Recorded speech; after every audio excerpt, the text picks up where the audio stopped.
आप धर्म परिवर्तन करिए।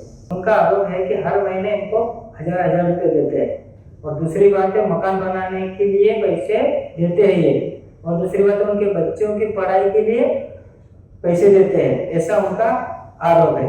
हमारे खुद के बच्चे सरकारी में हम पढ़ा रहे हैं, तो उनको कैसे पैसे देगा?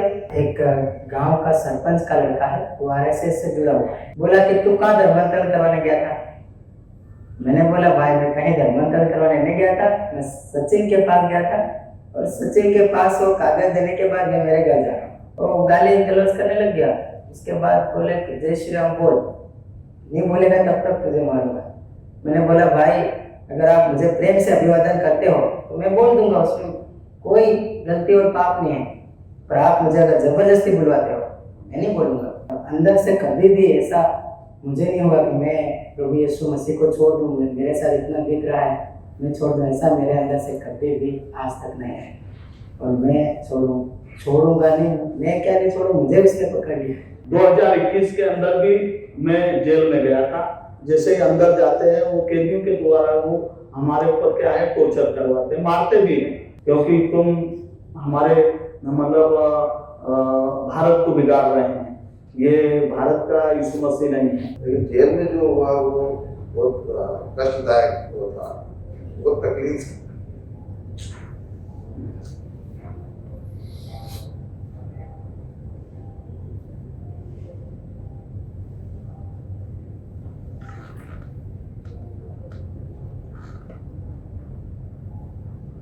जो वो चीज है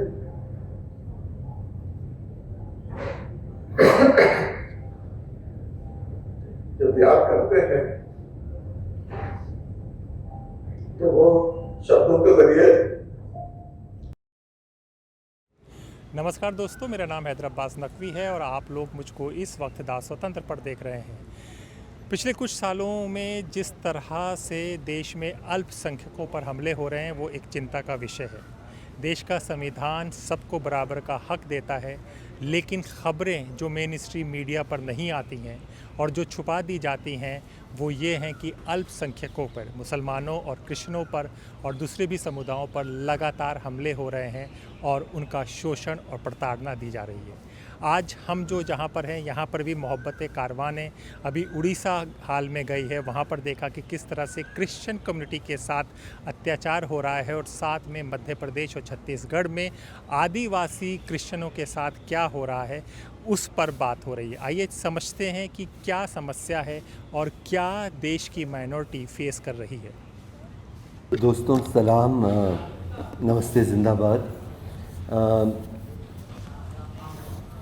कंधामल में जो हिंसा हुई थी उसके बाद ये पहला एक people's tribunal on violence against Christians राष्ट्रीय स्तर पे आयोजित किया जा रहा है। हम लोगों ने इसको बहुत ज़रूरी इसलिए समझा, हम लोग समझे क्योंकि ख़ास करके पिछले 3-1 सालों में जहाँ जहाँ बीजेपी की सरकारें छत्तीसगढ़ में, मध्य प्रदेश में, उत्तर प्रदेश में और उड़ीसा में, इन जगहों में जहाँ जहाँ ये सरकारें आई हैं, हम देख रहे हैं कि एक बहुत गंभीर दौर चला है हिंसा का। उस हिंसा का स्वरूप अलग है। जिस तरह की हिंसा हम लोग देश के मुस्लिम माइनॉरिटीज़ के ख़िलाफ़ देख रहे हैं, उससे एक अलग तरीके से ये हिंसा और बहुत सुनियोजित तरीके से, बहुत प्लान तरीके से, it's almost like a template that we are seeing unfolding and it's very frightening and we felt that it is important as an act of both bearing witness and of solidarity that we gather for this tribunal, this People's Tribunal. I'm grateful to Dr. Saida Hamid, to John Dayal, to Dr. Tanika Sarkar, who hasn't been able to join yet, but she will be here, to Pamela Philippos, to Irfan Engineer, to Vidya Dinkar, for participating in this tribunal. आज दिन भर में we will be listening to experts and leaders of the Christian community. Will also be listening to some of the victim survivors यहाँ पर, और basically अंत में जो ट्रिब्यूनल के जो मेंबर्स हैं वो कुछ बातें शाम को सबकी बातों को सुनने के बाद रखेंगे. We also felt it was important to remember the violence in Manipur as well, which was ethnic, but it also had an element of religious violence and hatred as well. And so we will have one testimony also from Manipur. So I will resist giving a long presentation as I had planned, because we are starting late, and I think I'll just leave it there. I want to invite John Dayal, who's also a fellow member in the tribunal and has been central to the planning of this entire program. He's also been on two very difficult journeys to the interiors of Bastar and to the forested regions of Odisha. We were together over the last month and a half, and we bore witness to a great deal that is unfolding. मैं 2019 से चालू हुआ मेरे collection में आना. हमारे साथ में बजरंग दल वाले ने, हम मीटिंग में बैठे हुए थे, रात का समय था 10 बजने के. हम 3 लोग थे, तो हमारे को तीनों को मार कूट करा उन्हें. नंगे पैर ले गए, बदन पे कपड़े नहीं थे, अंडरवेयर पे दे गए. पुलिस वाले भी थे हमारे आगे आगे, पुलिस वाले चल रहे थे. घुमाने के बाद में ऐसा मंदिर था, बजरंगबली का मंदिर था, तो पुलिस वाले भी खड़े थे वहाँ पे. हमको जबरदस्ती उन्होंने दंडवत करने लगाए, फिर दंडवत करके ले गए. फिर हमको जीप में बैठा के दिए, तरी भी मार रहे थे. वही जीप में बैठने के बाद में भी मार रहे थे, तरी भी नहीं बोले कि पुलिस वाले ने मत मारा था हमारे साथ में, ये तो मत मारे. जदरी, विलास उर्फ बिलासिया, बलराम और 3 अन्य लोगों पर FIR दर्ज कर ली गई. उन पर मध्य प्रदेश धार्मिक स्वतंत्रता अधिनियम 2021 के बाद PNS की 3 धाराएं और लगाई गई. आरोप धर्म परिवर्तन और मारपीट. पूरा कपड़ा फाड़ दिया ये था. मारते फिर वो गाँव में ले गया, फिर वो घटना ले गए मंदिर में, नारा सब में ले गया, फिर खंडवा ले गया, खाना ले गए. फिर 8 दिन में वो घर आए. ऐसे 8 दिन तक जेल में रहे समझ लीजिए. फिर उसके बाद में बेल मिली हमको. यूनाइटेड क्रिश्चियन फोरम के आंकड़ों के मुताबिक 2024 और 25 में मध्य प्रदेश में डराने, धमकाने और उत्पीड़न की 127 घटनाएं हुई. धार्मिक सभाओं के पाबंदियों के 86 मामले सामने आए और शारीरिक हमलों के 25 मामले हुए. जब से हम प्रभु को मान लिया, इस विश्वास करते हैं, तब से हम ठीक है, हम प्रभु के पीछे चलेंगे. तो उनका कहने का ये मतलब कि नहीं, आप धर्म परिवर्तन करिए. उनका आरोप है कि हर महीने इनको 1000 रुपये देते हैं, और दूसरी बात है मकान बनाने के लिए पैसे देते हैं ये, और दूसरी बात है उनके बच्चों की पढ़ाई के लिए पैसे देते हैं. ऐसा उनका आरोप है.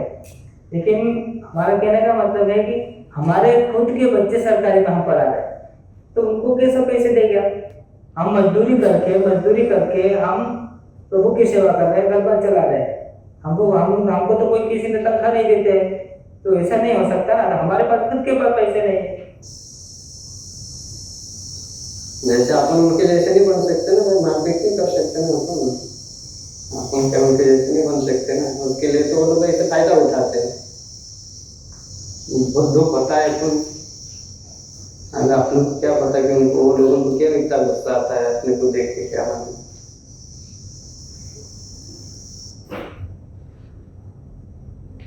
हम इस चीज के सहारे करते हैं कि जो जैसा जीवित पर में जो विश्वास करते हैं परमेश्वर के ऊपर, और दूसरी बात है कि संविधान आजादी देता है हमको कि आप किसी के धर्म को भी मान सकते हैं और उसका प्रचार कर सकते हैं। ये हमको आज़ादी देता है, इसलिए हम इसीलिए हमारे जीवन में डर नहीं है, क्योंकि हम क्यों डरे, कैसे डरे। मानवाधिकार संगठनों का कहना है कि खौफ पैदा करने के आम तरीकों में से एक है मध्य प्रदेश धार्मिक स्वतंत्रता अधिनियम 2021 के तहत होने वाली गिरफ्तारियां। ऐसे हमले और गिरफ्तारियों के सबसे ज्यादा मामलों में झाबुआ जिला भी शामिल है, जहां हमारी मुलाकात राव जी से हुई, जो 2 दिन पहले ही बेल पर रिहा हुए। हमारे गांव में एक मनाते हैं, उसको जातर बोलते हैं, तो उसमें गायों को निकालते हैं, वो कार्यक्रम था। और इधर रविवार था, हमारे यहाँ आराधना सभा थी, तो हम उस कार्यक्रम में सम्मिलित नहीं हुए। इस कारण से वो गांव वाले भड़क उठे। एक गांव का सरपंच का लड़का है, वो आरएसएस से जुड़ा हुआ है, तो उसने मुझे बोला कि आपका मंडली प्रार्थना बंद कर दो। तो मैंने बोला क्यों भाई, क्या तकलीफ है? तो उसने बोला तकलीफ तो ठीक है, मैं आपको बता दे रहा हूँ, नहीं तो मैं वहीं आना। तो उन्होंने फिर हमको मेरे को और पिताजी को 2 झापट मारी, और मारने के बाद बोले कि आपको गांव में रहना है तो ये आपको करना पड़ेगा, गायों को निकालना पड़ेगा और मंदिर में आपको पाँव पड़ना पड़ेगा, मंदिर में आपको जाना पड़ेगा अगर गांव में रहना है तो, नहीं तो हम आपको गांव से निकाल देंगे। जुलाई के बाद दिसंबर में मैं मंत्री के पास गया था, सचिव के पास, गांव का सचिव होता है उसके पास, हमारा आवास गृह में उस लिस्ट में नाम था। तो उसने हमारे के सचिव को कागज देने के बाद उसने हमको रोका, गाड़ी रुकवाई, बोला कि तू कहाँ धर्मांतरण करवाने गया था? मैंने बोला भाई मैं कहीं धर्मांतरण करवाने नहीं गया था, मैं सचिव के पास गया था, और सचिव के पास वो कागज देने के बाद मैं मेरे घर जा रहा हूँ। फिर वो गाली गलौज करने लग गया। उसके बाद बोले कि जय श्री राम बोल, नहीं बोलेगा तब तक तुझे मारूंगा। मैंने बोला भाई अगर आप मुझे प्रेम से अभिवादन करते हो तो मैं बोल दूंगा, उसमें कोई गलती और पाप नहीं है, पर आप मुझे अगर जबरदस्ती बुलवाते हो मैं नहीं बोलूंगा।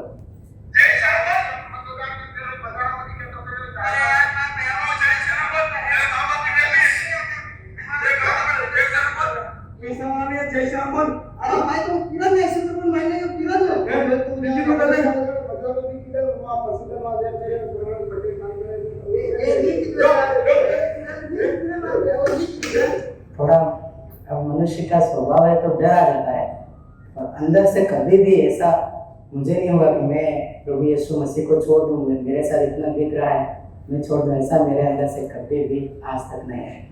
और मैं छोड़ूंगा नहीं, मैं क्या नहीं छोड़ू, मुझे उसने पकड़ लिया, वो मुझे नहीं छोड़ सकता। मेरे साथ ये अभी दूसरी घटना है। 2021 के अंदर भी मैं जेल में गया था। जैसे ही अंदर जाते हैं वो कैदियों के द्वारा वो हमारे ऊपर क्या है टॉर्चर करवाते हैं, मारते भी हैं। लेटरिन बाथरूम के लिए दूर जाना पड़ता है, अंदर भी रहता है, लेकिन वहां पर अंदर नहीं करने देते, क्योंकि तुम हमारे मतलब भारत को बिगाड़ रहे हैं, ये भारत का यीशु मसीह नहीं है।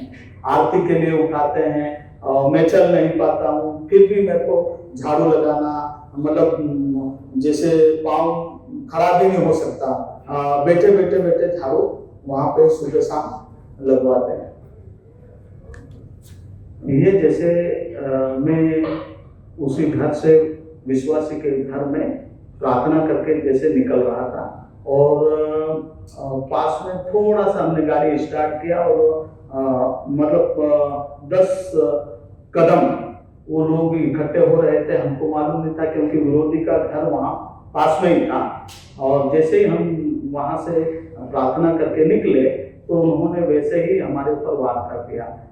जैसे मैं पीछे बैठा था गाड़ी पे, और ड्राइवर को उन्होंने गिरा दिया। उसके बाद मेरे पे ज़्यादा उन्होंने, ये पास्टर है, ये प्रभु की सेवकाई करता है और हमारे गांव को ये पूरे विदेशी धर्म है, ऐसा करके उन लोगों ने क्या है उसी गांव में मेरे को बहुत मारा। और जैसे वो लोग मेरे को सिर पे 4-5 लत मारे, मैं भाग नहीं पाया क्योंकि मेरे पर उन्होंने ज़्यादा अटैक किया, और ये मेरा पाँव फिर उन्होंने तोड़ दिया, मतलब लत मार के। तो मैं फिर भाग नहीं पाया और फिर मैं बेहोश हो गया। तो वो मारते रहे, मुझे फिर मालूम नहीं पड़ा कैसा क्या हुआ। पास्टर रमेश साहब का फोन आया कि उन्होंने बताया कि कुछ लोगों ने, विरोधी लोगों ने इनको घेर के मारा। और तो मैंने बोला फोटो वीडियो पहले बताओ, छोटा मारा के छोटा चोट है कि बड़ी चोट है। जब चोट मैंने देखी, मैंने बोला चोट बड़ी है तो आप एक काम करो कि थाने पे जाओ। जब ये वहां पर गए तो आरएसएस, बीजेपी और बजरंग दल काफी संख्या में वो वहां पर थाने पे घेराव कर लिया था। साहब ने बोला कि हम 4-5 जने हैं और हमारे को भी घेर लिया और हमारी रिपोर्ट भी लिख लिया। तो मैंने थाने पे केएस साहब को फोन लगाया। मैंने साहब ये फोटो वीडियो देखो आप। मैंने बोला मारपीट उन्होंने करी, तो बोले कि उन्होंने ऐसा आरोप लगाया। मैंने साहब आरोप लगाया जो है वो कोर्ट फाइनल करेगा कि सत्य क्या है। मैंने बोला वो रिपोर्ट करे तो हमारी भी रिपोर्ट करो। तो उनके दबाव में उन्होंने पास्टर साहब के ऊपर रिपोर्ट धर्मांतरण की ड्यूटी कर दी, वो इन पे नहीं कर रहे थे। तो ये जो जितने मतलब बीजेपी के लोग हैं जो अभी चुनाव जीते हैं, तो वो लोग ही जाके एफआईआर वहां पे दर्ज करवाए। आरएसएस, बजरंग दल और जितने भी भगत लोग हैं, जब तक मतलब पास्टरों के ऊपर एफआईआर नहीं होगी तो वहां से वो हिलेगी नहीं। मतलब पूरा रात बैठे रहे। तो टीआई साहब और एसडीओपी साहब वहां पर थे, तो उनको हमने ये बोला था कि एक आदमी 2 दिन पहले मैंगलोर में दशहरा मैदान पे आके एक भड़काऊ भाषण देता है कि जो भी क्रिश्चियन लोग दिखे, क्रिसमस जो भी मनाए, उसको लठ आपके हाथ में काय के लिए रख रखा है, वो डायरेक्ट सिर पे मारो। तो मैंने बोला 2 दिन पहले आप इस पे एफआईआर कर देते तो ये दुर्घटना होती नहीं। नातों के भूत बातों से नहीं मानते हैं, इसलिए मिशनरी को भगाने के लिए कानून का उपयोग, कानून का सहारा तो हम ले रहे हैं, लेकिन गांव में अब तड़वी सरपंच और गांव की एकता के साथ लठ बजाना भी शुरू करेंगे। बहुत सारे विदेशी पादरी है यहाँ पे, उनको भी उनके देश, उनका जहाँ गांव, उनका देश जहाँ है वहां तक भगाने के लिए हमको बुलंद आवाज में बोलना पड़ेगा, देश का बल, देश का बल। प्रेम सिंह आजाद छावा की गांव का है और बजरंग दल का विश्व हिंदू परिषद का जिला देश के रूप में यहाँ पर ठहराया गया है। और उसका एक ही काम है समाज में नफरत फैलाना। वो कहीं ना कहीं मुस्लिम समाज पे टिप्पणी करेगा, क्रिश्चियन समाज पे टिप्पणी करेगा, उनको मारो। और हमने उसके खिलाफ एसपी कार्यालय में आवेदन भी दे चुके कि साहब ये भड़काऊ भाषण दे रहे, इसके खिलाफ कार्रवाई हो। तो आज तक उसके खिलाफ एक भी एफआईआर नहीं हुई। अंदर एक ऐसा आदमी देखता है हमारे आदिवासियों में, जो हमारी सभ्यता संस्कृति की रक्षा मुगलों से भी करी थी, अंग्रेजों से नहीं करी थी। अगर शासन प्रशासन और देश का सिस्टम नाकाम होता है तो समाज, समुदाय स्वयं अपनी संस्कृति, सभ्यता, बोली, आस्था, मान्यता, परंपराओं की रक्षा करेगा और जो ईसाई उसको बहिष्कार कर सकता है।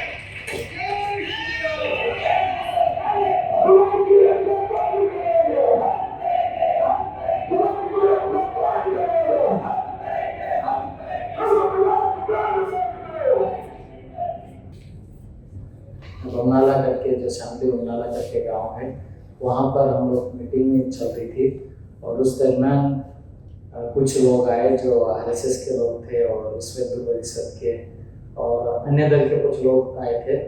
और उन्होंने क्या करा कि सबसे पहले जो वहाँ की लाइट थी, जिस चर्च में, चर्च तो नहीं था, एक घर टाइप था, लेकिन वहाँ पर जो लाइट थी उस लाइट को उन्होंने पहले काट दिया। उनको पता नहीं था कि उनकी प्लानिंग है। वो कुछ लोग पुलिस प्रशासन जो विदाउट वर्दी में थे तो अंदर आए और पूछने लगे क्या हो रहा है क्या नहीं। तो उन्होंने बोला ऐसा कुछ नहीं, यहाँ पे तो आप लोग धर्मांतरण का काम कर रहे हैं और पिछले काफ़ी समय से आप यहाँ पे चर्च चलाते हैं करके उनके ऊपर बोला। और आगे गाड़ी में बिठाया हमको, पुलिस की गाड़ी में। हमारे साथ में सिर्फ ढोलक और कुछ जो वहाँ चर्च के अंदर कुछ किताबें थी, बाइबल थी, उसको लेके तो हमें थाने पे ले गए। आप लोग तो ऐसा करते हैं, बोलते हैं कि छंगाई हो जाती है, लोगों को प्रार्थना करते हैं ठीक हो जाता है। बोला हाँ ऑफकोर्स होता है, कुछ लोग ठीक होते हैं, कुछ लोग हॉस्पिटल में भी जाके ठीक होते हैं। ऐसा नहीं है कि सिर्फ प्रार्थना से होते हैं, दुआ और दवा दोनों जरूरी है। तो बोले कि आप लोग को तो फिर कैंप चलाना चाहिए, बड़े बड़े कैंप लगाना चाहिए आसपास में, और लोगों को बुलाना चाहिए। ये लोग क्यों हॉस्पिटल के खोल रखा है, इतना सारी चीज़ें। तो ऐसा करके कई सवाल जवाब किए हमसे, पर हमने जो हमें उचित लगा बोलने के लिए वो बोला, बाकी चीज़ें नहीं बोली। वहाँ पे भी हम लोगों को सबको ऐसा मतलब जानकारी ली और हमारा फिंगरप्रिंट वगैरह सब कुछ करा वहाँ पे। तो वहाँ पे भी 2-2 थप्पड़ हम लोगों ने चप्पल से मारा। हाँ, पहले ऐसे जो कि आज से 2 साल 5 साल पहले देखे तो इतनी ज़्यादा घटनाएं नहीं थी। पहले कुछ हुआ था 2000 में, उससे पहले कुछ घटनाएं हुई थी और सता हुआ था हमारे यहाँ पे। जो हमारा मेन चर्च बना हुआ था वो चर्च को भी तोड़ा, पास्टर की गाड़ी को जला दिया था और काफ़ी कुछ हुआ था। वो घटना हमने सुनी थी, लेकिन अभी पिछले 4-5 सालों की बात करें और रिसेंट में 1-2 साल की बात करें तो झाबुआ डिस्ट्रिक्ट के हर गाँव में कहीं ना कहीं काफ़ी सताव का सामना करना पड़ रहा है पास्टर लोगों को, विश्वासी लोगों को। पास्टर बहादुर सिंह का कहना है कि 2002 में उनके घर और प्रार्थना स्थल पर हमला किया गया और उनकी गाड़ी तक जला दी गई। और यही स्थान है, यहाँ से लेकर के ये जो मैं खड़ा हूँ, ये वहाँ तक एक घर बना हुआ था हमारा यहाँ, और पुराना घर इधर था, उधर भी काफ़ी नुकसान पहुँचाया। और ये जो है ये जगह में यहाँ पे हमारा प्रार्थना चल रहा था और आके उन्होंने ख़त्म कर दिया, तोड़ दिया। और इसके बाद में हम पर झूठा मुकदमा हम पर लगाया आरोप, ये बोले तुम ये धर्मांतरण करते हैं, ऐसा करते हैं करके हमको जेल पहुँचा दिया, जबकि हम प्रार्थना कर रहे थे। और हमारा घर तोड़ दिया, ख़त्म करा, गाड़ी वगैरह जला दिया और इस तरह से ना। झाबुआ जिला गुजरात की सीमा से लगा हुआ है। फ्रंटलाइन पत्रिका में 2004 के एक लेख में टी.के. राज्यलक्ष्मी लिखती है कि गुजरात की नजदीकी और उस दौरान मुख्यमंत्री नरेंद्र मोदी के चुनावी अभियानों ने झाबुआ के आदिवासी समाज में दरार को और गहरा किया। धर्म परिवर्तन विरोधी कानून लाने वाले पहले राज्यों में मध्य प्रदेश भी शामिल था। 1968 में राज्य ने संबंध में कानून बनाया, जिसे 2021 में और कठोर किया गया, जिसमें जोर जबरदस्ती, प्रलोभन, धोखा या गलत बयानी के जरिए धर्म परिवर्तन कराने पर 10 साल तक की सजा और 1 लाख तक का जुर्माने का प्रावधान किया गया। इसी कानून के तहत आरोपी बनाए गए कई लोगों में से एक है नवल सिंह। 8 साल से हम सेवा में हम परतना में है। मेरा लड़का बीमार रहता था, वो ठीक है। अभी इसके लिए हम परतना लगाता था शनिवार का दिन। शनिवार का दिन परतना में बैठा था ना, वो लोग आए कि ना हमको मार कोटी करने लग गया। तो वो पूरी हमको ने मारने लग गया। यहाँ मारा, लट्ठी से मारा, लापसी मारा, बहुत मारा कुटी करा। इसको भी बेहोश कर दिया, मेरे को भी मारा, हमारा बच्चा हमको भी मारने लग गया। फिर हमने परेशानी हो गया, हमको दाड़ के लिए बुलाएगा, तुमको ऐसा नहीं करेगा, गांव से भगा देगा, ऐसा करके दाड़ देने लगे। पानी नहीं भरने देगा, पिसाने नहीं देगा, चौकी में दुकान में नहीं जाने देगा, ऐसा करके कुछ कुछ बोलने लगे। अक्टूबर की बात थी, मैं अपने घर में थी भैया में, तो ये लोग योजना बनाए, हमारे समाज के लोग, बजरंग दल वाले लोग योजना बनाकर बोलने लगे इनके घर में जाकर इसको, इसका पति को, इसको मारकर ऐसे भगाएंगे। मुख्य आरोपी तो मुझे ही उन्होंने घोषित किया। बाकी मेरे बहन कौशल्या है, कामनी है, मेरा बीवी है, 9 लोग।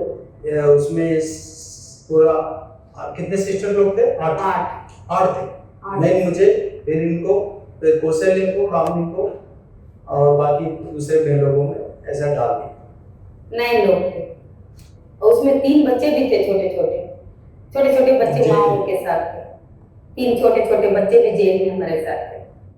2014 में हुआ, उससे पहले भी छोटे मोटे होते रहते थे। महीने में होली आ गया, वो दशहरा आ गया, तो हमें को खींच के पंचायत में लेके गए। भैया को 2-3 बार लेके गए, मारे, घर से पकड़ के मारे। वहां से बुलाया, 2-3 लोग आए, उठा के लेके उनके मंदिर में बिठाए, वहां मारा पीछा, और पंचायत वालों ने हमको जात समाज से बाहर भी किया उससे पहले। तुम्हारे साथ हमारा कोई रिश्ता नहीं, शादी ब्याह नहीं करेंगे तो मतलब ठीक है सर, जैसे आप लोगों को उचित लगे हम लोग आप कर दीजिए, हम अपना मानेंगे, आप अपना कर। उस समय भी एक दो बार मुझे मारा। एक बार मैं रास्ते में उसी एरिया से जा रहा था, कोई डॉक्टर साहब ने अपना दांत की दवाई लेने के लिए, उस समय भी मेरे को डॉक्टर साहब से खींच के फिर से मारना शुरू। ऐसे 2-3 बार उन्होंने किया। वो देखते तो मारते। हमारे आदिवासी लोग हम पर हमेशा ये परेशान करते हैं हमको, तुम लोग इधर आए हैं, हम पर कभी विरोध करते, कभी झगड़ा करते। 3-4 बार हमारे हस्बैंड को मारा, हमें पंचायत में लेके गए। 2014 में भी ये लोग हम पर केस किए। उस समय भी बहुत सारे पुलिस आई। हमको ऐसा कभी देखते नहीं, इतना पुलिस, इतना भीड़ पब्लिक, हम लोग भी थोड़ा डर गए, छोटे छोटे बच्चे थे। उस दिन ये लोग पुलिस और बजरंग दल और दूसरे लोग जो उनके साथ थे मेरे घर में आए थे। उस दिन इनको लेके गए, संडे का दिन, और 1-2 घंटा लेके गए। और फिर मैं तो अकेला था। मैं सोचा प्रभु ये क्या हो गया, हमारे घर में जबरदस्ती आके हमारे घर में आए, हम तो कहीं नहीं गए। मैं सोचता रहा। हमारा उसी दिन ये लोग 1-2 घंटे के बाद वो भीड़ सब लोग लेके इनको पुलिस और बजरंग में लेके थाने में ले गई। तो लेके गए और इनको उस दिन हवालात में मेरे को खबर मिली इन्हीं के द्वारा, कैसे थी फोन के द्वारा, कि हमें यहाँ ले गए और हालत में रखने के बाद उधर से ही उनको जेल भेज दिए, कोर्ट से जेल भेज दिए। ऐसा बाहर पुलिस लोगों को भी देखती तो पूरा बीपी लो हो जाता, पूरा बेहोश गिर जाती, इतना डर भर गया था।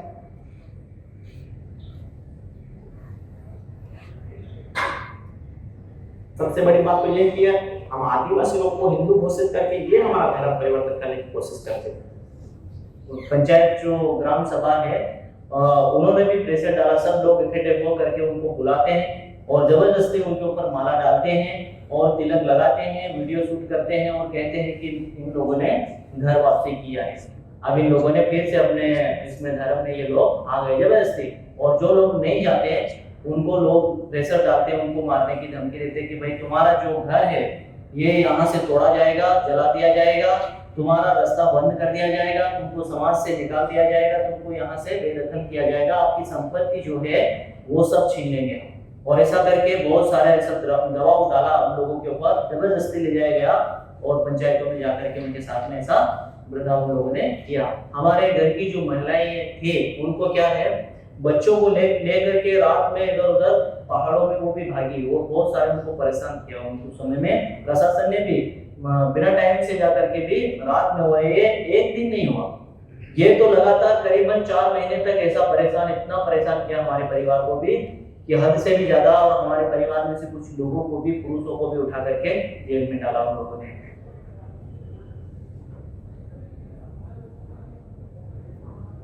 ऐसा माहौल था सर ये कि किसी का मर्डर अगर कोई कर दे तो वहां पे इतनी पुलिस नहीं जाती और सुबह इतना परेशान नहीं करते। जैसे कोई मर्डर कर दिया हो, बड़ा केस हो, वैसे पुलिस ने हमें मतलब घेरा, पकड़ा, मारा और काफी मतलब चारों तरफ से पुलिस घेरती थी।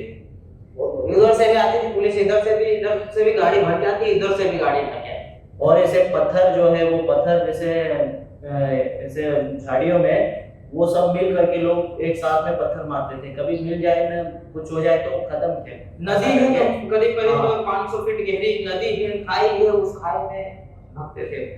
ऐसी जगहों में जहाँ पर इंसान बड़ी मुश्किल से उतरते हैं और ऐसी खाइयों में, बड़ी बड़ी खाइयों में जाकर के हमने छिपे। और ऐसा होता था कि हम ना तो दिन में सोते थे सही तरीके से, ना रात को भी, क्योंकि रात को भी हमको डर था, क्योंकि वो लोग टॉर्च लेकर के पूरे जंगल में घुसते थे और ढूंढते थे हमको। और हम उनको अच्छा है हम मिले नहीं तो जान से मारने की ऐसे हमें जानकारी हम लोगों के माध्यम से मिली थी, इसीलिए हम अपनी जान को बचा करके कुछ समय तक उनसे दूर रहे और हमारी जान बची।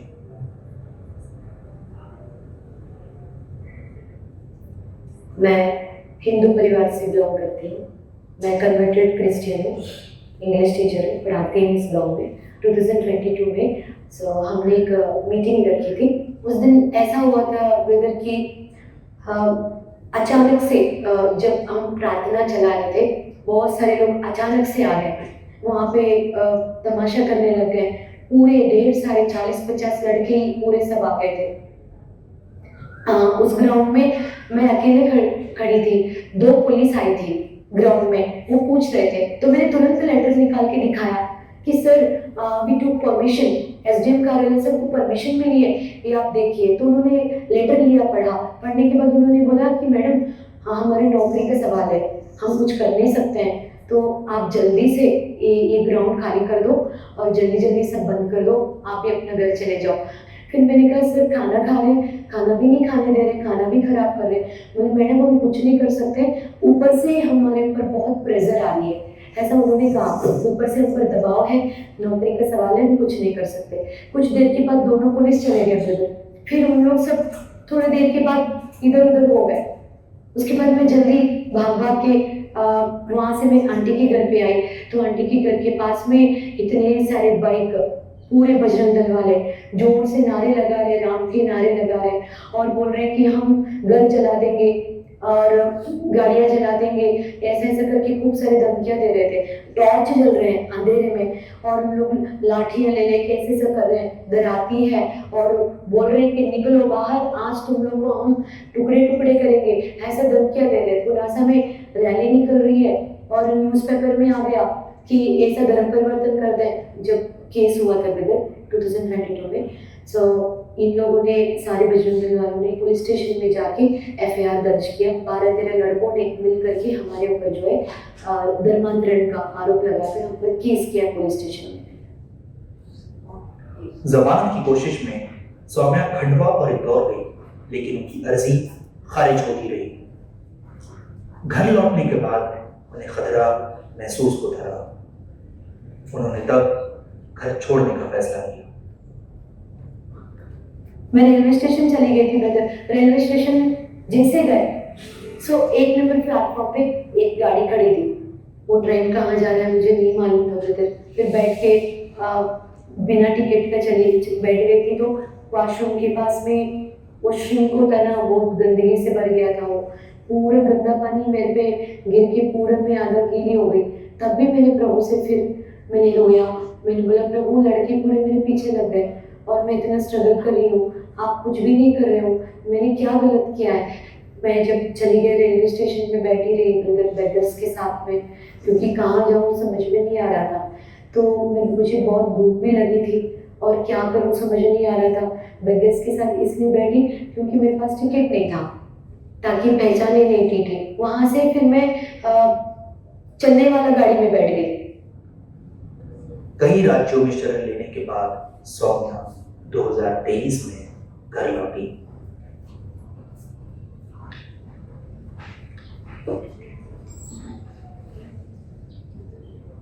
उसके बाद 2023 में मैं जब वापस आई थी, हम जब प्रे कर रहे थे छोटा सा चुप चुप के, तो ड्रोन कैमरा से उन लोग जो है वापस परेशान करने लगे। ड्रोन कैमरा भेजकर पूरा ऐसा कैमरे में घुमाकर देखते थे। जो लोग आ रहे थे सबके घर घर जाके बजरंग दल वाले उनको टॉर्चर कर रहे थे। उसके बाद 2026 के अप्रैल 23 को जो है प्रभु की दया से हमको जो है पूरा केस से हम बरी हो गए। प्रभु ने हमको छुटकारा दे दिया।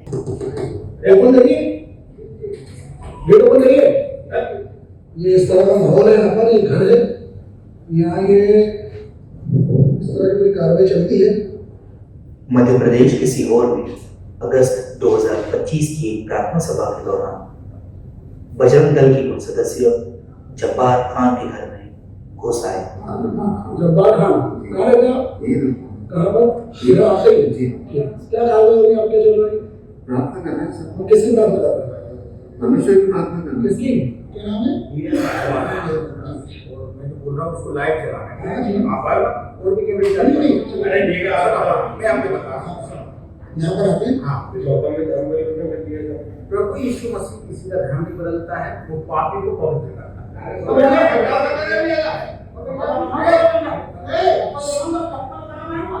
हम ये कुछ गलत थोड़ी कर रहे हैं यहाँ पर। ये अपने धर्म परिवर्तन से हाँ, सही बात है, धर्म परिवर्तन यहाँ पे राम की बात कर रहा हूँ, कृष्ण की बात कर रहा हूँ। अरे भाई आसपास लोग बैठे हैं, मालूम है क्या? जब्बार ने सन 1992 में ईसाई धर्म अपनाया। आज वो एक पास्टर के रूप में काम करते हैं। तो ये सब घटना होने के बाद में जब पुलिस आई, पुलिस फिर मुझे और वो एक जो वहाँ पर हेड कांस्टेबल जो थे, जो आराधना करने के लिए आते थे हर संडे, उनके परिवार के साथ में, जैसे 5 परिवार 6 परिवार वहाँ पर थे। उन्होंने भी हमारे इस बारे में कभी कोई गवाही नहीं दी कि कोई धर्म परिवर्तन की कुछ हुआ करते। ये सब बाहरी लोग थे, उसने हम पर ये आरोप लगाया। उसके बाद थाने मुझे ले गए, फिर दिन भर कार्रवाई जो है उनकी वो करते रहे। फिर दोपहर को मुझे उन्होंने वहाँ पर भेज दिया कोर्ट, और कोर्ट में जो वकील साहब थे जिसे मेरी जमानत के लिए अर्जी दी, लेकिन वो उन्होंने खारिज कर दी और मुझे जेल भेज दिया। लेकिन जेल में जो हुआ वो बहुत कष्टदायक वो था, बहुत तकलीफ थी।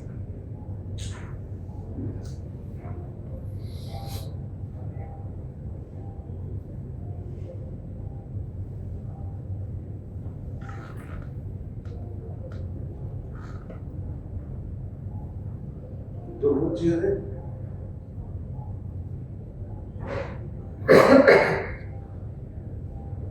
जब याद करते हैं तो वो शब्दों के जरिए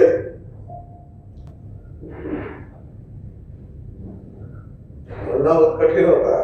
आप समझ सकते हैं कि ऐसी चीज जिसको याद करके इतना कष्ट और तकलीफ होती है उसको सहना, तो वो माहौल बहुत खराब था। परमेश्वर ने हमको, खुदा ने हमको ताकत दी उसको झेलने की, क्योंकि अंदर भी माहौल बहुत खराब हो चुका था।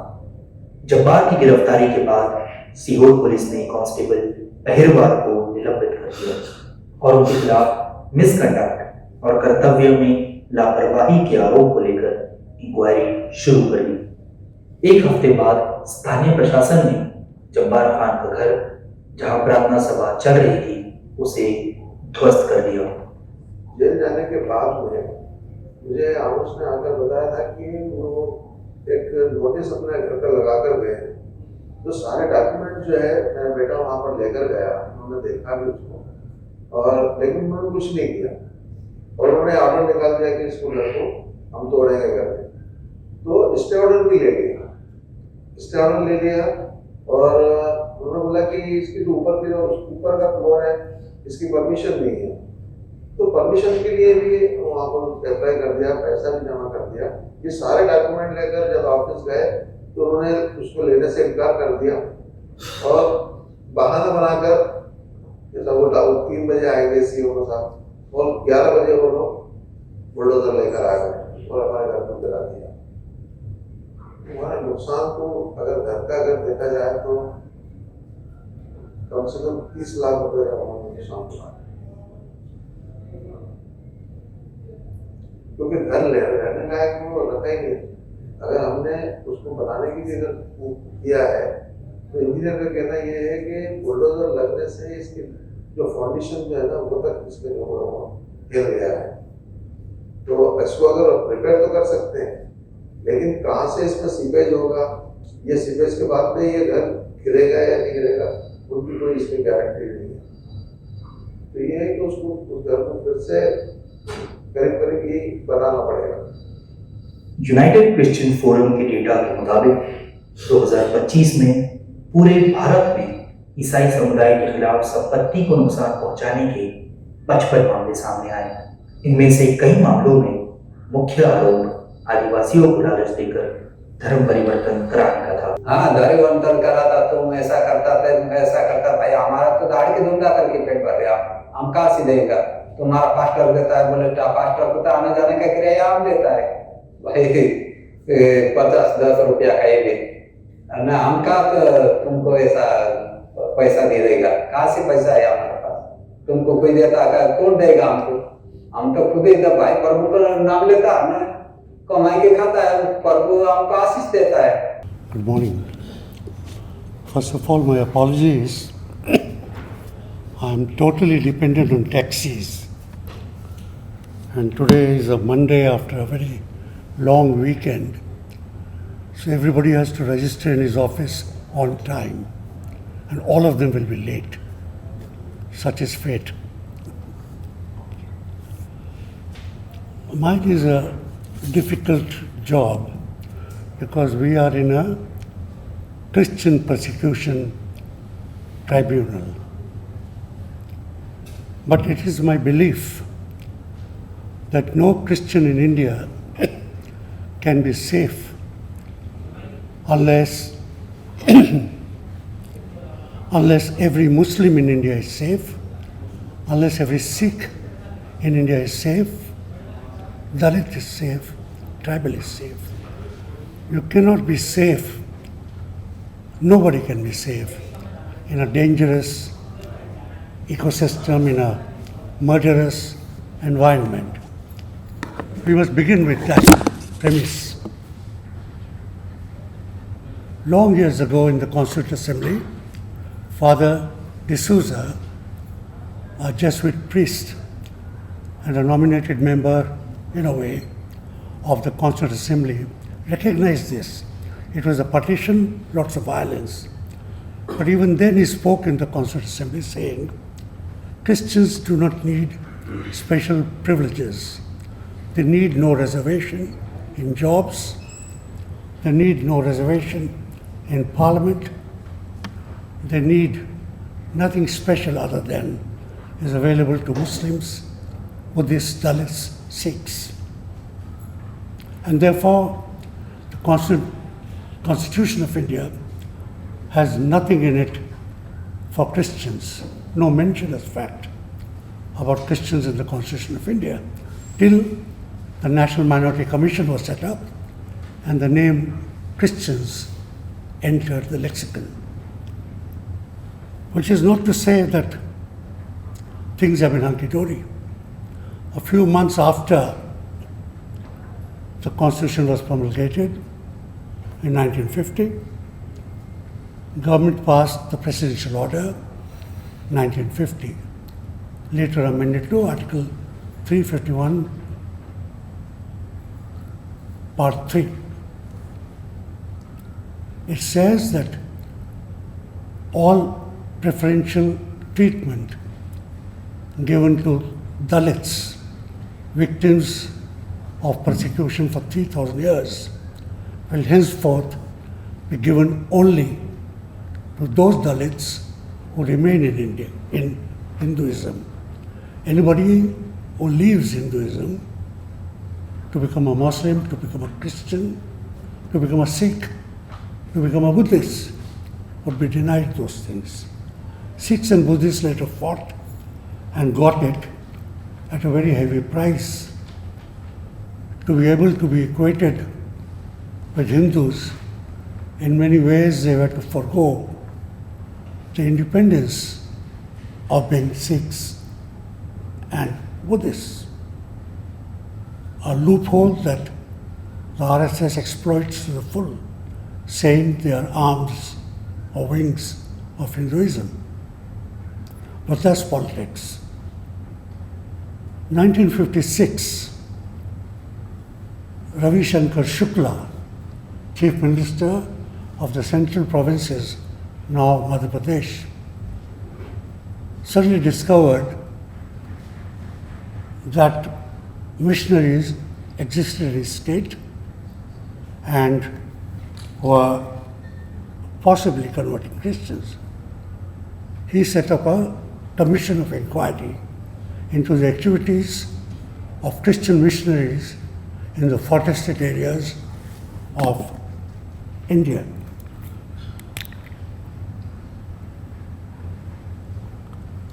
When he set up the commission, Nehru wrote to him, Panditji, you are playing with fire.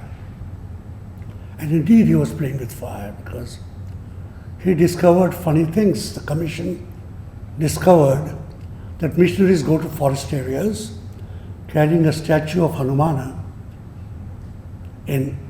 made of mud, of earth, and a cross made of wood, and they put it in a pool of water, and lo and behold, the Hanumanaji dissolves and the cross floats. And presto, the missionary tells the tribal that Christianity is better than Hinduism. And they put it with a straight face in a book which is available on internet. And they spoke of a people who are Adivasis, who for 1,000,000 years or whatever, 40,000 years, can smell a monsoon, not as IMD does, but by the nose, who know when to sow and when to reap, and the cow will calf. And you're telling them that earth dissolves and wood floats. It's important because the Niyogi Commission, in a way, is the mother of all anti-conversion laws in the country. And the first law came in 1967 in Orissa. And since then, today the laws are in 12 states, each more heinous than the other, more macabre, more aggressive than the other. And today in UP, you have a law which not only puts the onus of evidence on the arrested person, but puts the penalty at 20 years, which is more than for rape, murder, and I suppose for treason against India. The next state promises to, and that's Madhya Pradesh, again, it promises to raise the penalty to the death penalty. In India, it is easier to kill a man and get away than to tell somebody else that Jesus Christ saves. That word itself is anathema. Is that the reason, or there's some other social reason? But in Gajraula, not far from Delhi, on the way to Ganga, nuns were raped in the 70s. And that was the first shock India got, that Christians can be victims. Those nuns were not wearing saris. It was just, I think, prior to the era when nuns started wearing saris. They are in their habits, visible, 4 of them in the convent, and they were raped by their neighbors. Why? Years later, nobody knows. Unfortunately, nobody cares. But consequent to that, and the impunity that it has implied, there have been many cases of nuns being victims of sexual violence. I focus a little on sexual violence because it's not very common, even in communal violence, other than in Gujarat. But there must have been something. It has been my misfortune, together with Archbishop L.D. Elastic of happy memory, to meet many of these nuns who have been raped in the forests of Jhabua, in the safe Madhya Pradesh, which had the Niyogi Commission, allegedly raped by tribals. And the commission and the judge and the politician all said it is in the nature of tribals to rape. And I accused them of double insult to the nuns and to the tribals. Because I know tribals, they don't rape any more than people in Delhi or the sons of rich upper caste people, possibly much less. But nuns were raped in Jhabua. And later when the trials began, every time they went to court, people of the area, upper caste people possibly, used to jeer and clap as they passed the road onto the way to the court, jeering at them. So even seeking justice became traumatic.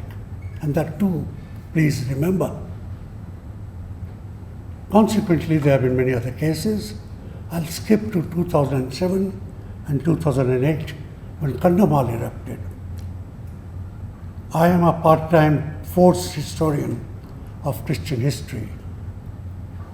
Kandhamal was the second traumatic event in the life of 2,000 years of Christians in India.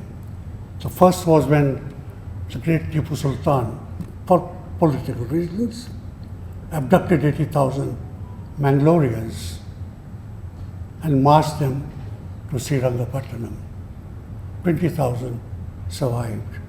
Nobody was raped. They died of hunger, of disease, of the long march. Nobody was killed. They just died of attrition. But it was traumatic for the community. And today, in the Konkan belt from Bombay to North Kerala, they have an opinion of Tipu not shared by the rest of the country. That was the first instance. Kandhamal was the second. Between the two incidents of Christmas Eve 2007 and August 2008, I would say about 75,000 people were rendered homeless. That they were not dead is because of the topography of Kandhamal. Your house and your forest is separated by 25 meters. Somebody attacks your house, you run into the forest and are saved. It's a forest which is partly reserved, where tigers and elephants roam, a dangerous place, but where fruit trees thrive, so you can live there for months on the forest produce and help from elsewhere. 75,000 people were homeless. 45,000 houses were burned. 45,000. That's much more than Manipur, much more than Gujarat, much more. I would say 1947. That's the number. 45 villages were totally purged of all Christian evidence, including the church. I visited those villages. We would say several hundred died. Government says 45 died. But let's say 45 died. People were raped. A nun was raped in her office, or near her office, in another Christian office. A Hindu girl was raped because she was working for a Christian family or office. That was rapine in an area which had not heard of it. So, my dear friends, in this background, two things are clear. India is a very peaceful country. It's a land of Mahatma Gandhi, of Ambedkar, of the Lord Buddha. It's a land of the Jainas, total vegetarians. It's a land where people kill people, where people rape people, where people burn houses, where they impale children. And therefore, this current violence frightens me. 1998, Gujarat dance, 36 churches burnt on Christmas Eve. 1999, January 22, Graham Stuart Staines, an Australian leprosy worker, and his two sons, Timothy and Philip, are burned alive in their jeep. And later the Wadhwa Commission and I and Harsha met eyewitnesses of the murder. The children were screaming, "Save us." The father tried to save us, to open the door. They shut the door on him. They pulled them inside again with bamboo poles. They saw them burn alive. An eyewitness told me and Harsh, when they picked up the body of Graham Stuart Staines, only his spine remained. The word spine reminds me of many other things. We lack a spine. The same year, the same man killed a Christian young priest, Arul Das. Harsh and I visited his grave to pay our respects, to recognize things happen. After that, the violence, we have seen the anti-corruption laws, we have seen they have not been put on record. I record them, I don't count. I've been recording them for 35 years. I've been witnessing anti-Muslim violence for 57 years. My existence in journalism. But the violence against Christians is not an official record. Unless I write it, unless the EFI writes it, unless the United Christian Forum writes it, unless persecution relief writes it. And our words don't count because the words of victims. Your word counts. And that is the importance of this tribunal. When it has your signature, the document will live long after this is over, live for 20 years or till we have the next tribunal. It will carry across the world. It will be valuable and relevant and reliable and believable and possibly, just possibly, legally admissible as a document of how politics and the nature of man lead to the killing of man, to the rape of the wives, daughters, sisters, to the digging up of the bodies of their mothers. I thank you for listening to me. दोस्तों, ये देश सभी का है और संविधान सबको बराबर का हक देता है। लेकिन अगर हम लोग बात करें 2014 से बराबर इस तरह के माइनॉरिटीज़ के साथ, मुसलमानों के साथ आप रोज़ खबरें पढ़ती हैं, लेकिन क्रिश्चियनों की खबरें भी छुप जाती हैं। तो आज आपको पता होगा कि हकीकत जहाँ पर किस तरह से अत्याचार हो रहा है, किस तरह से टॉर्चर किया जा रहा है, उसी देश में जिस देश के वो नागरिक हैं उनको छुपना पड़ रहा है, अपनी जान बचानी पड़ रही है। ये कब तक चलेगा और क्यों चल रहा है, ये एक बड़ा सवाल है। शायद कोई आवाज़ उठाए और सुना जाए कि देश में सबका है और एक साथ जीने का अधिकार सबका है। इसी उम्मीद के साथ द स्वतंत्र से मुझे इजाज़त दीजिए। हैदर अब्बास नकवी को फिर होगी मुलाकात एक सच्ची घटना के साथ। तब तक के लिए नमस्कार।